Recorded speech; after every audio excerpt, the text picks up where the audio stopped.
हम 11 बजे नहा धो के सूट वूट पहन के तैयार, 11:15 बजे पिताजी का फोन आया, कहने लगे बेटा हम नहीं जा पाएंगे, ऑफिस में काम आ गया, अकेले जाओ, लड़की देखो, शादी फाइनल। एक बात याद रखना कि ब्राह्मण घर में पैदा हुए हो, ये घर की परंपरा होती है बेटा, पहली बार जब किसी के घर जाते हैं खाली हाथ नहीं जाते, कुछ लेके चल जाते हैं, तुम भी कुछ लेके चले जाना। अब हम उत्तर प्रदेश कानपुर के, हम कट्टा लेके चले गए। फिर जमानत हुई हमारी 2.5 साल बाद, तो 2.5 साल के बाद फिर रिश्ते आए, फिर एक दिन हमारी शादी हो गई। ये पंकज भी आया था, नीरज भाई, मुकेश भैया, सारे लोग आए थे। बिल्कुल सच्ची घटना, भारत और पाकिस्तान का सेमीफाइनल मैच क्रिकेट का 4 साल पहले हमारी शादी। हमने पिताजी से कहा पूरा हिंदुस्तान मैच देख रहा है, हमारी आप शादी कर रहे हो? सर नहीं माने, कर दी। भारत और पाकिस्तान का सेमीफाइनल मैच, हमारी शादी। हमारे कुछ कानपुर के दोस्त हमारी बारात में डांस कर रहे थे, कान में मोबाइल लगा के भारत पाकिस्तान सेमीफाइनल मैच की कमेंट्री भी सुन रहे थे। दोनों काम एक साथ करे, बारात में डांस कर रहे, कान में मोबाइल लगा कमेंट्री सुन रहे। हम दूल्हे के में सजे थे, घोड़ी के ऊपर बैठे थे।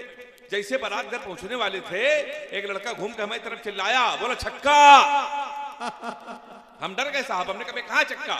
कहने लगा विराट कोहली ने मारा है। तो हमने कहा कोहली ने मारा तो हमारी तरफ क्यों देख रहे हो? शादी के पहले दिन छक्का कह रहे हो, देख के हमको। हमने कब की मारे तो हमारी तरफ ना देखना। पता चला 2 मिनट बाद इंडिया मैच जीत गई। किसी ने खुशी के मारे घोड़ी के नीचे सुतली बम रख दिया, बम फटा तो घोड़ी भागने लगी, हम भी भागने लगे।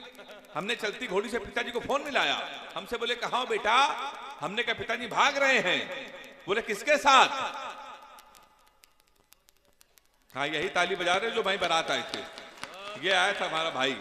हमने कहा घोड़ी के साथ? बोले शर्म नहीं आती? भागना तो किसी लड़की के साथ भाग जाते। हमने कहा पिताजी वो बहक गई थी।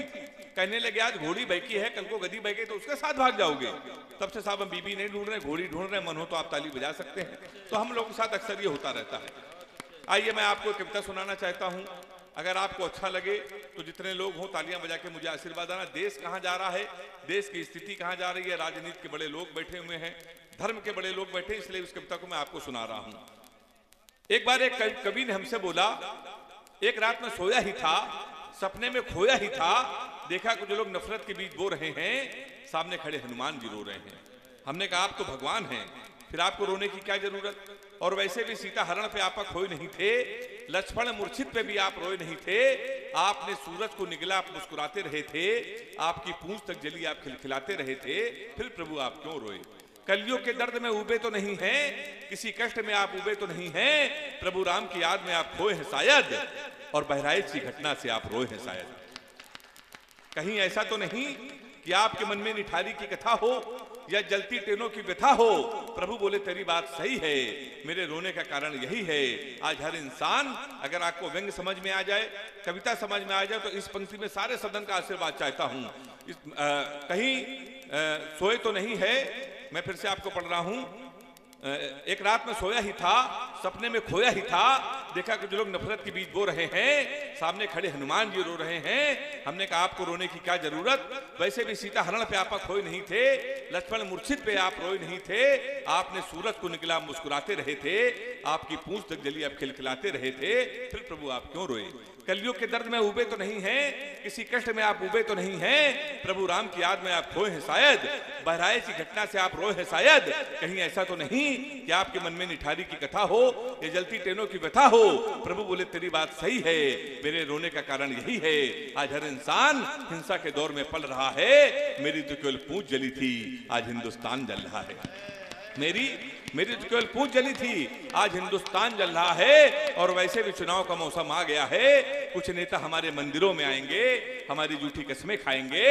डरता हूं देश आतंकवाद महंगाई लाचारी में न खो जाए, मंदिर मस्जिद के नाम पे कहीं दंगा न हो जाए, क्योंकि जो प्यार को सीखते थे कसाई हो गए, कल तक भाई भाई थे आज दंगाई हो गए। यदि एक भी बेकसूर का खून धर्म के नाम पे बहा, तो मैं चैन की नींद कैसे सोऊंगा? अभी तक तेरे सपने में रोया था, फिर हकीकत में रोऊंगा, फिर हकीकत में रोऊंगा। आइए आपको चलते चलते 4 पंक्तियां। नीरज भाई ने बताया कि मैं आफ्टर शो में गया सोनी चैनल में, तो मुझे वहां सपना चौधरी मिल गई। कहने कि तुम उत्तर प्रदेश से आए हो, प्यार मोहब्बत में बैन लगा है, मैं तो हरियाणा की रहने वाली हूँ, अपनी स्टाइल में कोई 4 लाइन सुनाओ। 4 अंतिम पंक्तियां आपको सुना रहा हूँ और तालियों के साथ मुझे विदा करना। कहने कि तुम्हारे उत्तर प्रदेश में प्यार मोहब्बत में बैन लगा है, अपनी स्टाइल में कोई 4 लाइन सुनो। तो मैंने उसको सुनाया कि मुंबई ले चलो या ठाणे ले चलो, साथ अपने हैंडसम एक पाड़े ले चलो। मुंबई ले चलो या ठाणे ले चलो, साथ अपने हैंडसम एक पाड़े ले चलो। यूपी में मेरे प्यार में बैन लगा है, सपना जी आप मुझे हरियाणा ले चलो। बहुत ये अंतर्राष्ट्रीय कवि हेमंत पांडे थे। इनकी कविताएं आपको कैसी लगी? अच्छी लगी हो तो एक बार तालियां बजा करके बता दीजिए। यकीन मानिए हेमंत पांडे जैसे कवि को बुला पाना इतना आसान बात नहीं है, लेकिन ये पंकज पंडित हम सबका बहुत प्यारा भाई है और जिसको भी चाहे उसको खींच के ला सकता है। इस समय पंकज पंडित का पूरे देश में कोई जवाब नहीं है। जिस मंच पे होते हैं मंच हिला के रख देते हैं। थोड़ी देर बाद सुनेंगे आप तो अपने बुंदेलखंड के इस बेटे पर गर्व करेंगे। लेकिन पंकज भाई को हम सुने उससे पहले माताएं बहनें अब न जाए उठ के, कोई ना उठे। मेरा बहुत विशेष आग्रह है अपनी बहनों से, अपनी माताओं से, इन बेटियों से। जिंदगी बेटियां, हाँ 10-20 मिनट का काम है। जिंदगी बेटियां जान है बेटियां, खेत में धान के बान है बेटियां।